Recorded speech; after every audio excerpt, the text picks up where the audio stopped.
Perkenalkan, nama saya Nisa Ramadanti. Di sini saya akan membahas tiga peta konsep. Pembahasan pertama yaitu hukum di Indonesia. Sebelumnya kita harus paham apa itu hukum. Nah, hukum adalah seperangkat norma tentang sesuatu yang benar dan salah, yang dibuat serta diakui eksistensinya oleh pemerintah, baik dalam bentuk aturan tertulis ataupun tidak, terikat serta sesuai dengan kebutuhan masyarakat secara menyeluruh dan dengan sanksi bagi yang melanggar norma tersebut. Selanjutnya kita akan membahas hukum di Indonesia. Indonesia menganut sistem hukum campuran yang terdiri dari hukum umum, hukum agama, dan hukum adat. Sistem hukum ini mempunyai kontribusi awal terhadap pengembangan hukum di Indonesia yang terdiri dari sistem hukum Eropa kontinental atau hukum sipil atau disebut dengan sistem hukum. Hukum perdata dan hukum pidana di Indonesia umumnya berbasis pada sistem hukum Eropa, khususnya hukum Romawi Belanda. Hukum agama, terutama syariat Islam, juga diterapkan hingga taraf tertentu dalam hukum positif Indonesia, karena bagian besar masyarakat Indonesia menganut agama Islam. Hukum syariat Islam Indonesia umumnya hanya mengikat pada umat muslim yang lebih banyak mengatur aspek-aspek hukum perdata, seperti dalam bidang perkawinan, kekeluargaan, dan warisan. Selain itu, Indonesia juga menganut sistem hukum adat, hukum umum yang dimuat dalam perundang-undangan atau jurisprudensi yang merupakan bentuk hukum tertulis dari aturan-aturan masyarakat dan adat, budaya setempat yang ada di wilayah Indonesia. Baik, selanjutnya kita bakalan membahas ciri-ciri negara hukum. Nah, ciri-ciri negara hukum yang pertama ada kedaulatan rakyat. Negara Indonesia berdasarkan atas kedaulatan rakyat. Oleh karena itu, negara Indonesia ini dikatakan sebagai negara hukum. Selanjutnya ada sistem pemerintahan yang berdasarkan pada konstitusi. Indonesia memiliki konstitusi tertulis, yaitu Undang-Undang Dasar 1945. Hal tersebut juga yang menyatakan bahwa Indonesia ini adalah negara hukum. Yang ketiga, ada persamaan kedudukan di dalam hukum dan pemerintahan. Setiap orang di Indonesia dijamin memiliki persamaan di depan hukum. Kenapa? Karena Indonesia sangat menjunjung adanya keadilan pada negaranya. Selanjutnya ada kekuasaan kehakiman yang bebas dari pengaruh kekuasaan lainnya. Mahkamah Agung dan Mahkamah Konstitusi merupakan lembaga kehakiman yang bebas dan tidak memihak. Nah, seperti yang saya katakan tadi, bahwa Indonesia ini adalah negara yang adil. Oleh karena itu, mahkamahnya tidak terpengaruh oleh kekuasaan lainnya. Selanjutnya, ada perlindungan konstitusional.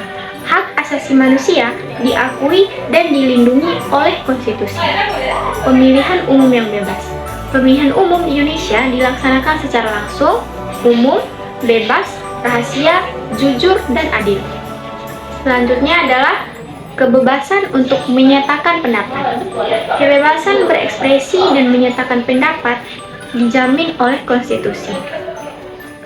Yang terakhir ada pendidikan kewarganegaraan. Nah, pendidikan kewarganegaraan Indonesia bertujuan untuk membentuk warga negara yang memiliki kesadaran hukum dan bertanggung jawab sosial. Nah, dari ciri-ciri negara hukum yang disebutkan tersebut, Indonesia memiliki 8 ciri-ciri tersebut. Oleh karena itu, Indonesia dikatakan sebagai negara hukum. Kita mengetahui bahwa Indonesia ini adalah negara hukum. Terus, hukum apa sih yang berlaku di Indonesia? Selanjutnya pembahasan kita adalah hukum yang berlaku di Indonesia.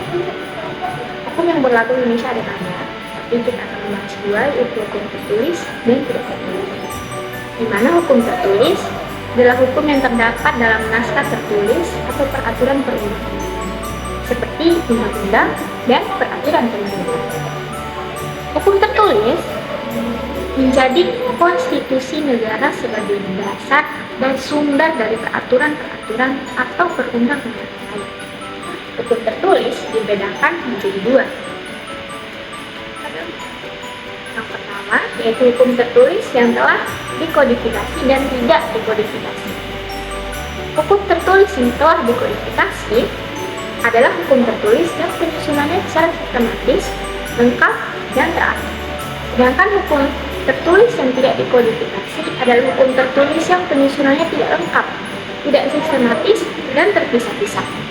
Dalam penerapannya, hukum tertulis yang tidak dikodifikasi masih memerlukan peraturan tertulis. Sementara itu, hukum tidak tertulis. Nah, hukum tidak tertulis adalah hukum yang berkembang di dalam masyarakat dan dipatuhi. Hukum tidak tertulis merujuk pada aturan yang tidak dibukukan atau diaturkan di dalam undang-undang tertulis. Contohnya yaitu hukum, norma, dan juga hukum. Selanjutnya, materi terakhir dari hukum di Indonesia, yaitu kelebihan dan kekurangan sistem hukum di Indonesia. Nah, yang pertama kita bakal membahas kelebihan sistem hukum di Indonesia. Yang pertama, Indonesia diantaranya adalah bahwa susunan peraturan perundang-undangan Indonesia disusun secara baik dan sistematis, dari mulai peraturan yang paling atas hingga yang paling rendah. Dan antara peraturan-peraturan tersebut tidak saling tumpang tindih karena diatur oleh berbagai macam adagium. Indonesia memiliki Pancasila sebagai dasar negara dan Undang-Undang Dasar 1945 sebagai sumber hukum yang paling utama dan teratas. Undang-Undang Dasar 1945 terkenal paling sempurna di dunia, walau hanya dengan beberapa pasal saja di dalamnya.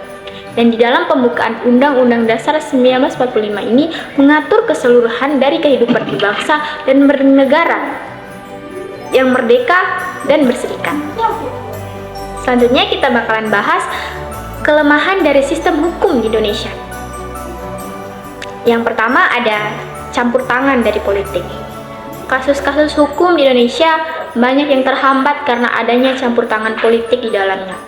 Hal yang lumrah untuk dilontarkan karena kasus-kasus besar dan berdimensi struktural saat ini setidaknya melibatkan partai politik penguasa negara ini. Kelemahan selanjutnya, peraturan perundangan yang lebih berpihak kepada kepentingan penguasa dibandingkan kepentingan rakyat. Kelemahan selanjutnya, rendahnya integritas moral, kredibilitas, profesionalitas, dan kesadaran hukum aparat penegak hukum dalam menegakkan hukum. Moral yang ada di beberapa aparat penegak hukum Indonesia saat ini bisa dikatakan sangat rendah. Mereka dapat dengan mudahnya disuap oleh para tersangka agar mereka bisa terbebas atau paling tidak mendapat hukuman yang rendah dari kasus hukum yang mereka hadapi. Padahal, para aparat ini telah disumpah saat ia memangku jabatannya sebagai penegak hukum. Selanjutnya, kedewasaan berpolitik. Berbagai sikap yang diperlihatkan oleh partai politik saat kadernya terkena kasus politik sesungguhnya memperlihatkan ketidakdewasaan pada elit politik di negara hukum ini. Nah, selanjutnya kita bakalan membahas peta konsep kedua yaitu HAM atau hak asasi manusia. Nah, yang pertama kita bakalan membahas tentang pengertian HAM ini sendiri. Nah, apa sih hak asasi manusia? Hak asasi manusia atau HAM adalah bahasa Inggris Human Rights, dalam bahasa Perancis Droits de l'homme. Jadi, hak asasi manusia adalah konsep hukum dan normatif yang menyatakan bahwa manusia memiliki hak melekat pada dirinya karena ia adalah seorang manusia.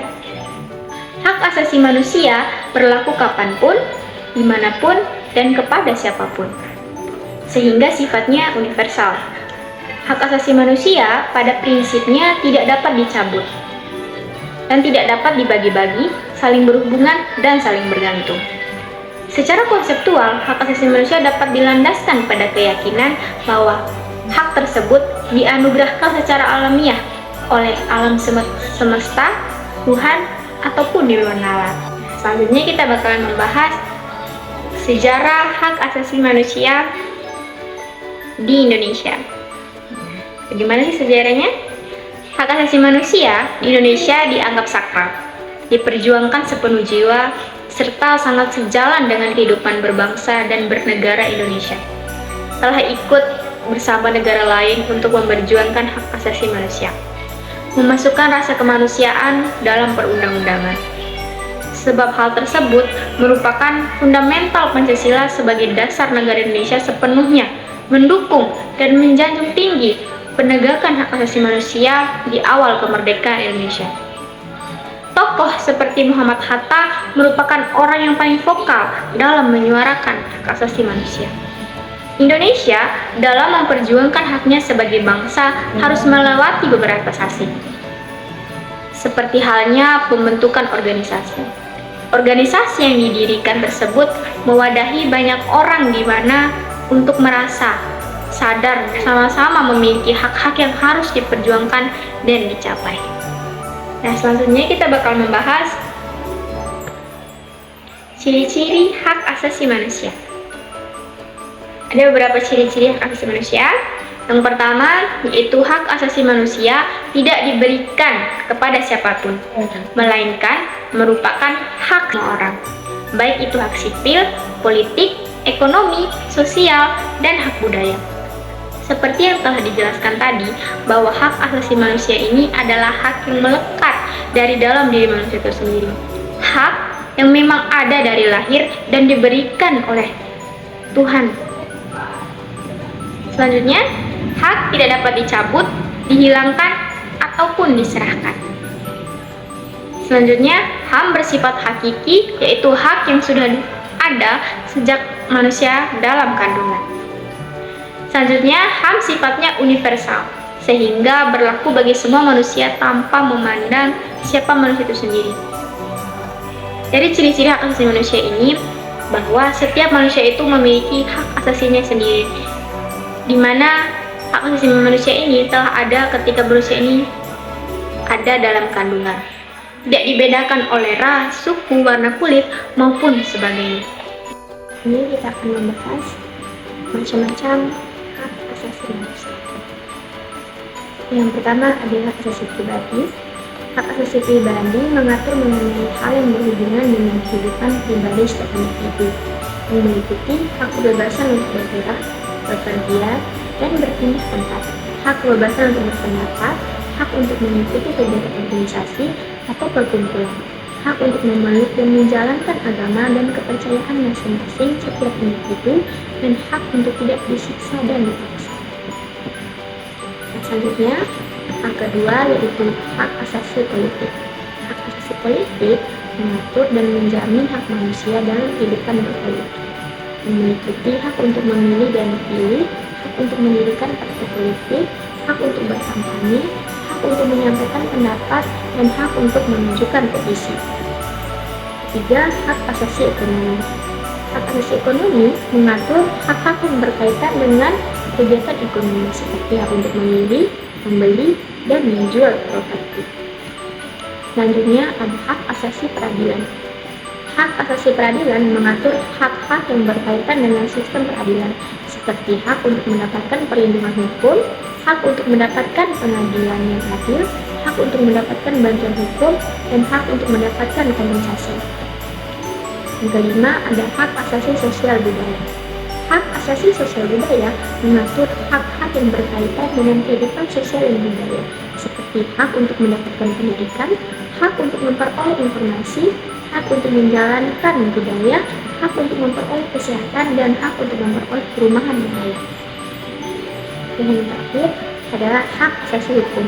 Hak asasi hukum mengatur hak-hak yang berkaitan dengan kesetaraan di depan hukum, seperti hak untuk mendapatkan perlakuan yang sama di depan hukum, hak untuk mendapatkan perlindungan hukum, dan hak untuk mendapatkan keadilan. Nah, dari macam-macam hak ini dapat disimpulkan bahwa hak asasi manusia ini adalah hak yang ada dalam diri manusia sendiri yang telah melekat dan tidak bisa berubah oleh siapapun, bahkan tidak bisa diambil oleh siapapun. Selanjutnya kita akan membahas peta konsep ketiga, yaitu Pancasila. Nah, sebelumnya kita harus tahu apa itu Pancasila. Nah, Pancasila ini adalah dasar negara dan ideologi Indonesia yang menjadi landasan dalam pembangunan dan kehidupan berbangsa dan bernegara. Nah, apa sih maksud dari ini?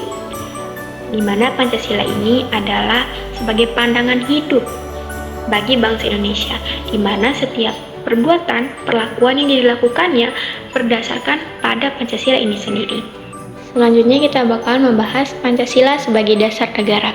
Nah, Pancasila sebagai dasar negara Republik Indonesia ditetapkan pada tanggal 18 Agustus 1945 sebagai dasar negara. Maka nilai-nilai kehidupan bernegara dan berpemerintahan sejak saat itu haruslah berdasarkan pada Pancasila.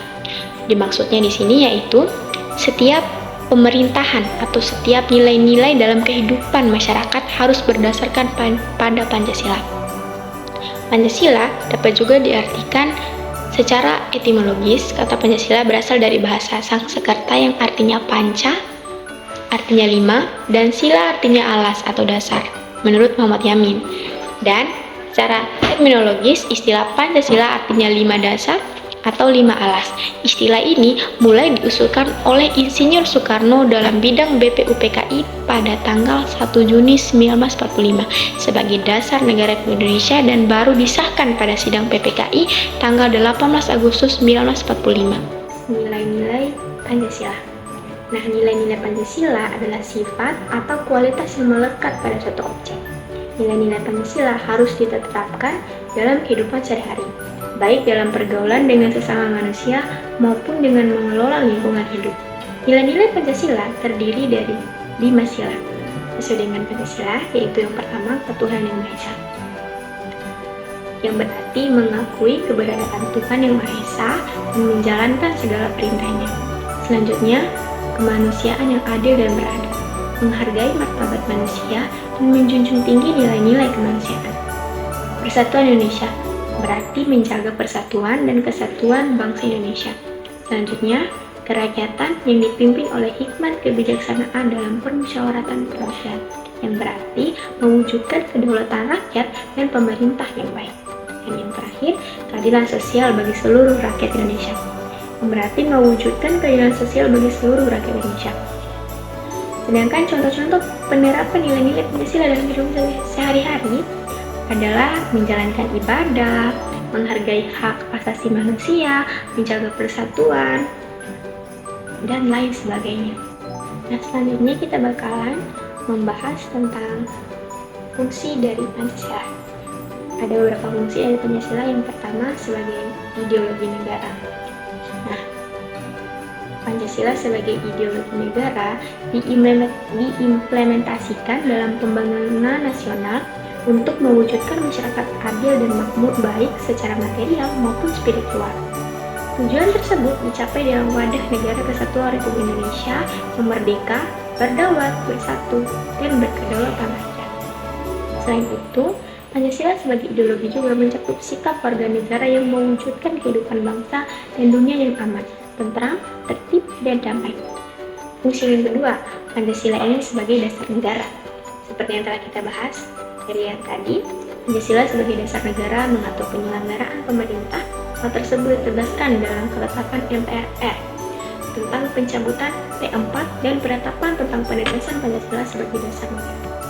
Pada ketetapan ini dinyatakan bahwa Pancasila sebagaimana dimaksud dalam pembuatan Undang-Undang Dasar 1945 adalah dasar negara dari Negara Kesatuan Republik Indonesia yang harus dilaksanakan secara konsekuen dan konsisten. Selanjutnya, sebagai jiwa bangsa Indonesia, Pancasila sebagai jiwa bangsa lahir bersama dengan adanya bangsa Indonesia pada zaman Sriwijaya dan Majapahit. Pancasila menjadi bangsa sejak adanya bangsa Indonesia. Selanjutnya, sebagai kepribadian bangsa Indonesia, Pancasila diwujudkan dalam setiap mental, tingkah laku, serta perbuatan. Sikap mental dan tingkah laku yang dimaksud adalah bangsa Indonesia mempunyai ciri khas yang membedakannya dengan bangsa lain. Itu saja ciri-ciri dari Pancasila ini sendiri. Yang telah kita lihat sekarang bahwa bangsa Indonesia benar-benar telah mengamalkan Pancasila ini dalam kehidupan sehari-hari, yaitu dengan menghargai sesama agama, sesama suku, tanpa membedakan dengan ras lain ataupun suku lain. Baik, mungkin itu saja penjelasan 3 peta konsep dari saya. Semoga teman-teman dapat mengerti. Lebih dan kurangnya saya mohon maaf. Wassalamualaikum warahmatullahi wabarakatuh.